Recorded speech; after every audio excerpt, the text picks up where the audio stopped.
আসসালামু আলাইকুম। চলে আসলাম নতুন একটা ভিডিও নিয়ে। টি-20 বিশ্বকাপের গত ৮ আসরে ৩টিতেই ফাইনাল খেলেছে পাকিস্তান, যার মধ্যে ২০০৯ সালে চ্যাম্পিয়ন হয় দলটি। সর্বশেষ টি-20 বিশ্বকাপেও শিরোপার খুব কাছাকাছি থেকে খালি হাতে ফিরতে হয় দলটিকে।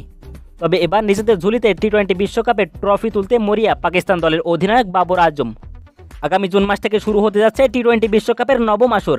ইতিমধ্যে বিশ্বকাপের জন্য দল ঘোষণা করেছে দলটি। এই আসরে আগে পাকিস্তান দলের জন্য বড়সড় পুরস্কার ঘোষণা করেছে পাকিস্তান ক্রিকেট বোর্ডের প্রধান মহাসিন নাকভি।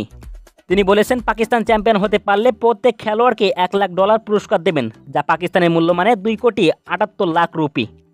বিশ্বকাপের প্রস্তুতি হিসেবে আয়ারল্যান্ড ও ইংল্যান্ডের বিপক্ষে সিরিজ খেলার জন্য দেশ ছেড়েছে পাকিস্তান ক্রিকেট দল।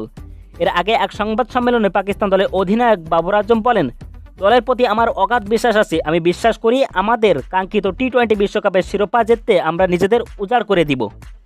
পিসিবি চেয়ারম্যানের পুরস্কার ঘোষণা দলের অনুপ্রাণিত করবে উল্লেখ করে বাবর বলেন, পিসিবি চেয়ারম্যান আমাদের অবিশ্বাস্য সমর্থনা জানাচ্ছেন। প্রত্যেক খেলোয়াড়কে সর্বস্ব দিয়ে খেলতে অনুপ্রাণিত করেছেন তিনি।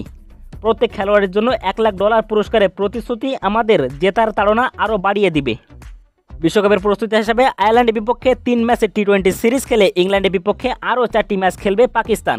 টি-20 বিশ্বকাপের এ গ্রুপে থাকা পাকিস্তান বিশ্বকাপে নিজেদের প্রথম ম্যাচ খেলবে 6 জুন, যেখানে তাদের প্রতিপক্ষ স্বাগতিক যুক্তরাষ্ট্র।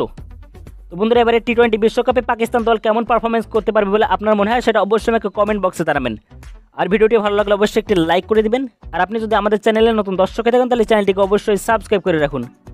তো দেখা হবে পরবর্তীতে নতুন কোনো ভিডিওতে। ততক্ষণ পর্যন্ত ভালো থাকুন, সুস্থ থাকুন। আল্লাহ হাফেজ।